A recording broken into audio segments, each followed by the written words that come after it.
That really has been the whole point of this conversation today, because you have to do the work, but the work is not a big deal. But when you do the wrong work, you don't make any progress. When you do the right work just a little bit, you make really good progress. I remember you saying in some of your tapes that the most important thing is that I feel good. And I would have days where I would come home from work, and although I spent a lot of time working, I didn't spend any time going into my workshop. I spent so many thoughts and so much of my attention dealing with the problems and issues of my day, I didn't have any energy left over to put towards the things that I want, or to use this new word that I'm hearing from you today, vortex. Yes. Esther will say it from time to time. I know if I would get in the vortex, it would all sort itself out, but I'm too busy dealing with what's not sorted out. I went to some Tony Robbins seminars, and I learned about the power of state, where I can use my mental focus and use my physical body to help me go into that vortex place more often. And what How so? A perfect example would be food. Maybe I didn't have a good blood sugar level when I came home. And by eating certain foods, maybe carbs, I could get into a better state, and I would be more likely to go into that workshop. So the philosophy is force myself into the action even though it comes hard. And with enough of the action, then I will get the vibrational results. And we say, while it does work, it's really the hard way of going about it. Here's the heart of my question. I found out that by using certain substances, things stronger than food, that it was very easy for me to get into a great state, very easy for me to go into my vortex. But the problem with that is, like sleeping, when you allow yourself into the vortex by diminishing your ability to focus, your lack of awareness on the vibrational shift keeps it from being permanent. So while it feels good in the moment, you're not able to sustain it because you weren't doing it consciously. I listened to the Abraham teachings, and I understand that to make for a good workshop, you need to have mental focus, and you need to be in a good state, use your imagination, you get the detail as vivid as you can so that you still feel good about it. And you said that the emotion speeds the creation. And I found myself using these substances and finding the heightened imagination, the heightened emotion, and lo and behold, a lot of my goals and things that I was working on so hard before, they're here in my life today, and I'm very happy. It's awesome. Well, then we need to write a new book. Maybe I'd like to write one with you. Screw the vortex. Take drugs.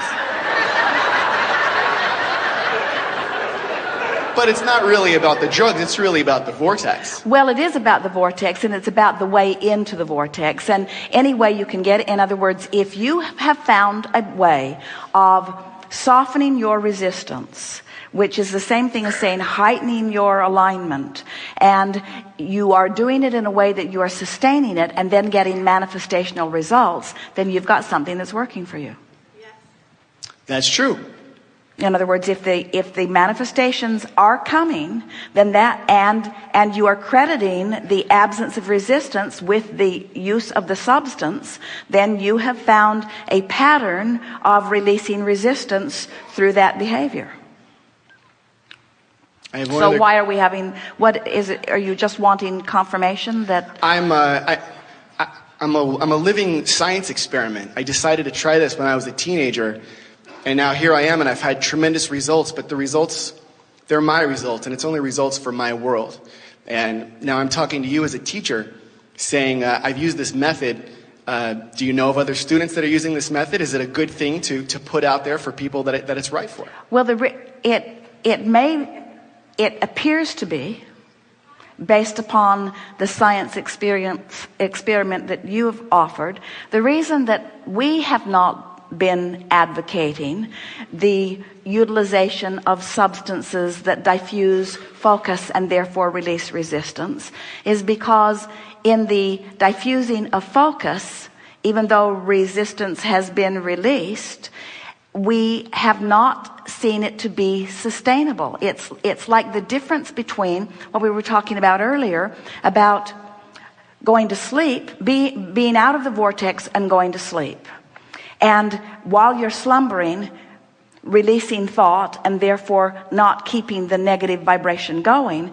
But when you reawaken, picking up the vibration right where you left it. Where, on the other hand, if you meditate before you go to sleep, and in your conscious awareness, as you are deliberately quieting your mind, you're releasing resistance. Now, as you come back into full consciousness, your vibration has shifted during meditation, and now you get to, for a while, pick it up where you shifted it to.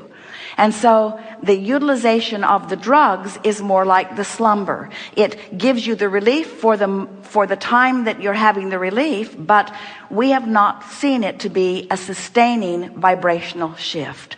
And so we're wondering if you were doing other things at the same time that might be accomplishing part of the vibrational shift. Probably. I have one last question for you. But it is more satisfying. So is it more satisfying to you to give the credit to, in other words, we would not disagree with you that the utilization of anything that causes you to feel better does, for the moment of feeling better, mean that your vibration has shifted. The question that we have is, can you sustain it? And what we've noticed with most people is next time they need more, and next time they need more, until before long they are not just vibrationally out of balance, but physically out of balance, because their body keeps adjusting to the chemical and doesn't give them a consistent response. Is that accurate? Not for me, but I think it's a danger. I'm reluctant to go promote that to the world for that reason. Well, we are not promoting it not because it is a danger. We are not promoting it because of the vibrational shifting. That, in other words, when we visit with someone, we can feel where their vibration is in their vortex, and we can feel where their vibration is in their current state of awareness. And as we visit, we are constantly monitoring and aware of the shift in vibration. And so that's one of the things that is satisfying to us in having a conversation where not only can we soothe someone into alignment, but then we can give them the knowledge so that they can soothe themselves into alignment. And true self-empowerment doesn't include some substance that you have to dig up from someplace. And true alignment with who you are certainly doesn't include a substance that is illegal to find, because there's a whole other bunch of stuff involved in that is likely to take you out of the vortex. So we're not for it or against it. We're just saying that as we read the vibration of people, we do not find any sustaining motion forward or alignment through substance use. Thank you. I have one last quick question. Are you aware of my license plate?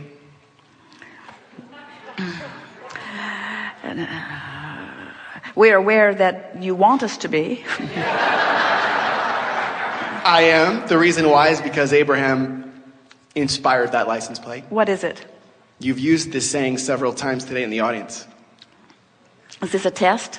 I would like very much to know that Abraham just knows this stuff. I think it's cool. I've been idolizing Abraham for 15 years. And well, we will burst your bubble. Jerry and Esther held a seminar years ago in Edmonton, and for the first time allowed children. It was for children, and the children just really wanted Abraham to fly.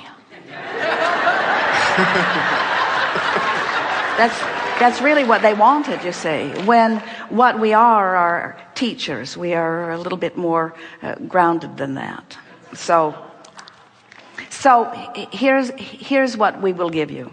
Rather than giving you verbal evidence in this moment that we understand this manifestation that Esther is reaching to translate for us, it is our promise to you that in the next 2 or 3 days you will have an encounter that will vividly help you to know that you and Abraham are on exactly the same page at exactly the same time. That will be infinitely more satisfying to you than that.